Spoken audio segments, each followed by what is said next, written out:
Ein großer Dank geht an die Firma Hermann und Langer in Potsdam und Wildau, die uns dieses Fahrzeug zur Verfügung gestellt haben. Wer Fragen haben sollte, gern alle Kontakte nutzen. Diese sind in meiner Videobeschreibung direkt verlinkt und wenn ihr Fragen habt, könnt ihr sie den Kollegen vom Autohaus Hermann und Langer stellen und die haben sicherlich eine gute Antwort für euch. An dieser Stelle natürlich herzlich willkommen im Kia EV6 und wir machen natürlich mal den Reichweitentest, weil ich einfach mal dachte, wie fährt er im Stadtverkehr? Wie lange braucht man, bis man hier das Akku leer gefahren hat, wenn man komplett so im Tempo zwischen 30 und 60 km/h fährt? Natürlich gibt es noch mehr Faktoren für meinen Test. Erstens fahren wir ganz normal ohne Eco-Mode, mal allein und mal zu zweit im Fahrzeug. Und für mich ist interessant, kann ich den Kia EV6 unter der Woche nutzen, ohne ihn aufladen zu müssen. Täglich lege ich etwa 50 bis 80 Kilometer zurück und werde versuchen, mit einer Ladung auszukommen. Die Akkuladung liegt bei 99% und die Reichweite aktuell bei 355 Kilometer.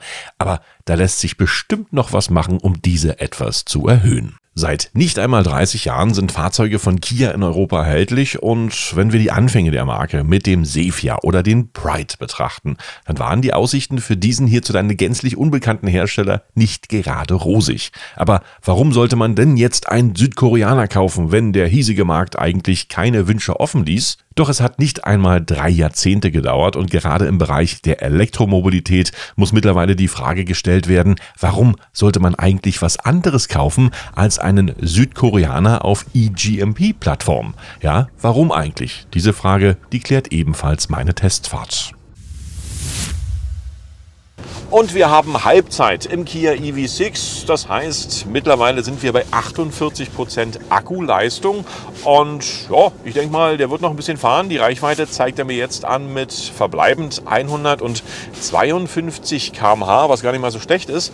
Und vom Prinzip her hat er mir natürlich auch schon bei der Reichweite bei 99% Akku eine andere Reichweite angezeigt. Ich sage noch nicht, ob es mehr oder weniger war und das bleibt jetzt wie gesagt noch ein bisschen spannend. Auf alle Fälle sind wir jetzt mit 50% nochmal bei 150 Kilometer, die wir noch fahren können. Vielleicht können wir sogar 200 fahren. Ja, ich fahre hier weder im Ökomodus noch irgendwelche anderen Spareigenschaften. Ich habe schön Sitzheizung an, weil mir manchmal kalt ist. Ich habe auch mal Lenkradheizung an und fahre eine Geschwindigkeit hier so jetzt aktuell bei 51 km/h. Und wir schauen einfach mal, wie der Kia EV6 sich schlägt. Die nächsten 50% Akkuleistung. Ich bin bis jetzt total zufrieden, muss ehrlich mal sagen. Und wir gucken mal, was da so kommt. Als YouTuber im Automobilbereich ist man es ja gewöhnt, neue und teils noch sehr selten im Straßenverkehr anzutreffende Fahrzeuge zu fahren. Trotzdem kommt es nur ziemlich selten vor, dass man beispielsweise auf dem Supermarktparkplatz auf den fahrbaren Untersatz angesprochen wird, indem man gerade ein- oder aussteigt. Mit dem EV6 gab es hingegen keinen einzigen Ausflug zum Lebensmittelshopping, wo ich nicht irgendwie in ein kurzes Gespräch verwickelt wurde. KN. Der sieht richtig gut aus. Ja, die häufigste Frage war dabei, was ist das denn für eine Marke? KN. Was soll das denn bedeuten? Stimmt, das neue Logo. Da fällt selbst die Findung nach dem Hersteller schwer.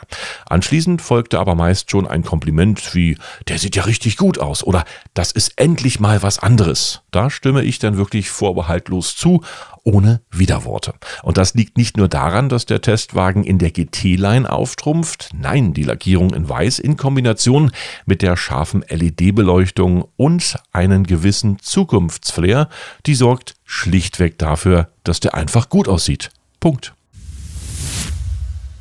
Allerdings ist er in seinen Abmessungen ein recht großer Teilnehmer im Straßenverkehr. Auf den Fotos sieht er, finde ich, kleiner aus, aber in Wirklichkeit ist er eben ein Konkurrent des VW ID.4 oder des Ford Mustang Mach-E. Dazu ist er recht hoch und verfügt über einen gewaltigen Radstand. All diese Punkte sorgen dafür, dass man selbst als 1,89 Meter großer Mensch auf allen Plätzen genügend Kopffreiheit erwarten kann. Ja, sogar unter dem flach abfallenden Dach über den Sitzen im Fond. Genauso luftig wie das gesamte Raumgefühl wirkt das Arrangement der übrig gebliebenen Knöpfe und Drehregler der Fahrzeugfunktion, die nicht in das Infotainment-System aus dem 12,3 Bildschirm mit einer leichten Wölbung integriert wurden. Es bleibt also stets die Funktionalität im Vordergrund. Wirklich lange suchen musste ich nie in den umfangreichen Menüs für bestimmte Einstellungswünsche. Fragwürdige Features wie beispielsweise beim Tesla suchen wir beim Kia EV6 vergeblich. So können wir also keine Videospiele spielen oder ein Lagerfeuer anmachen, obwohl akustisch gönnt uns Kia ja einen Kamin, aber das ist nicht neu. Und wie schon eingangs erwähnt, habe ich mich für die EV6-Version entschieden, die bereits einen größeren 77,4 Kilowattstunden Akku mit 229 PS und 350 Newtonmetern mitbringt. Schnell und trotzdem nicht nervös, das ist der Leitspruch. Auf der Straße ist der Kia EV6 ein Charmeur. Er läuft geschmeidig und leise und man muss die fast völlig geräuschfreie und absolut entspannte Fortbewegung einfach lieben. Im Gegensatz zu seinem Technikbruder, dem Hyundai Ioniq 5, bewältigt der Kia EV6 kurvige Straßen mit mehr Gelassenheit, wenn man will, aber auch sportlich ambitionierter. Er hat ein wunderbares Lenkgefühl, perfekt gewichtet, schnell und nicht nervös und im Eco- und Normalmodus auch sehr gelassen. Der Sportmodus stellt alle Systeme etwas schärfer. Natürlich sollten wir jetzt kein Audi e-tron GT erwarten, aber für ambitionierte Hobbysportler wird trotzdem etwas geboten. Und dabei wirkt der Kia durch den fehlenden Frontmotor und die damit eingehende Gewichtsreduzierung leichtfüßiger.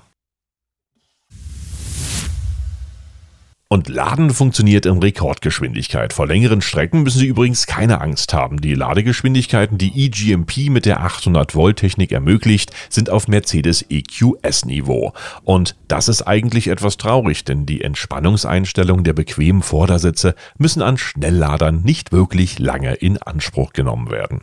Preislich liegen wir bei 50.000 €. Viel Geld für einen Kia. Und mit dem GT-Line-Paket und etwas Ausstattung kommen wir sogar noch auf rund 58.000 €. Aber für viel Geld bekommt man auch viel Auto. Im Vergleich mit der hauseigenen Konkurrenz liegt man da übrigens auf ähnlichem Niveau. Aber auch sonst ist der Preis für viel herausragende Technik irgendwie gerechtfertigt. Nach Abzug der aktuellen Prämien und Förderung dann sowieso. Super Kia, mehr muss man an dieser Stelle eigentlich nicht sagen. Wenn es ein E-Auto in dieser Klasse sein soll, dann kommen Sie an dem Koreaner nicht mehr vorbei.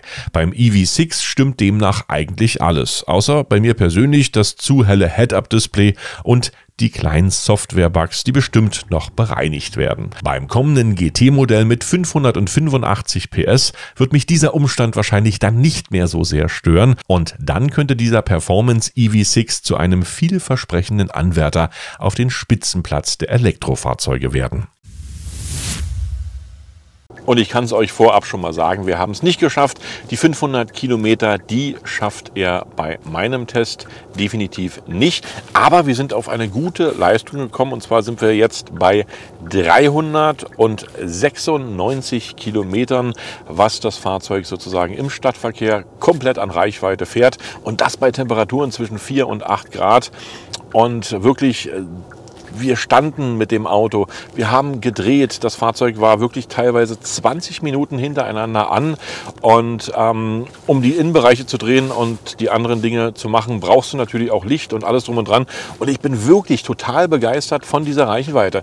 Ich sag mal, wenn man jetzt wirklich noch mal im Eco-Mode komplett fahren würde und nicht mal an der Kreuzung aufs Gas tritt oder andere Dinge, die Strom verbrauchen, die überflüssig sind, sozusagen meistert, dann kommt man mit dem Fahrzeug locker, also wirklich locker auf 450 Kilometer Reichweite, was den Stadtverkehr betrifft.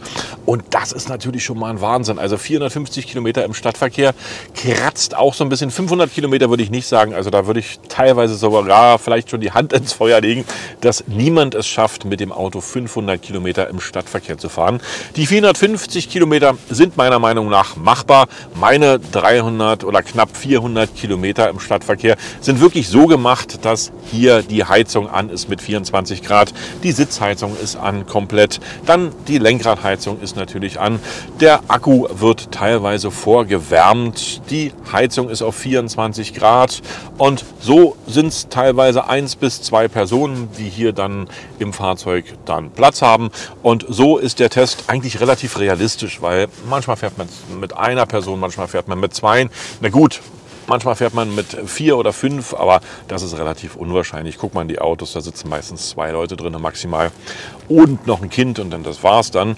Aber vom Prinzip her kann ich sagen, dass der Test relativ realistisch ist. Wenn ihr den Kia EV6 habt oder eigene Elektroautomobile und damit Reichweitentests macht, dann schreibt ihr doch mal direkt hier in meine Kommentare. Würde mich mal interessieren, wie weit ihr kommt mit eurem Auto im Stadtverkehr. Natürlich so eine Mischung zwischen Landstraße und Stadtverkehr oder Autobahn ist natürlich dann immer noch eine andere Geschichte. Aber was machen wir denn eigentlich? Wir fahren zur Arbeit, wir fahren einkaufen, wir fahren wieder zurück. Also unter der Woche ist man ja nicht mehr unterwegs als in der Stadt. Vielleicht noch ein bisschen Landstraße, wer pendeln sollte. Aber ich sag mal, so ist das schon relativ realistisch. Wem die Zahlen helfen, die ich hier ermittelt habe, dann natürlich vielen, vielen Dank fürs Anschauen. Und ich wünsche euch wirklich noch einen ganz entspannten Tag. Macht das Beste draus. Gern bis zum nächsten Video. Tschüss, bye bye und winke, winke. Ein großer Dank geht an die Firma Hermann und Langer in Potsdam und Wildau, die uns dieses Fahrzeug zur Verfügung gestellt haben.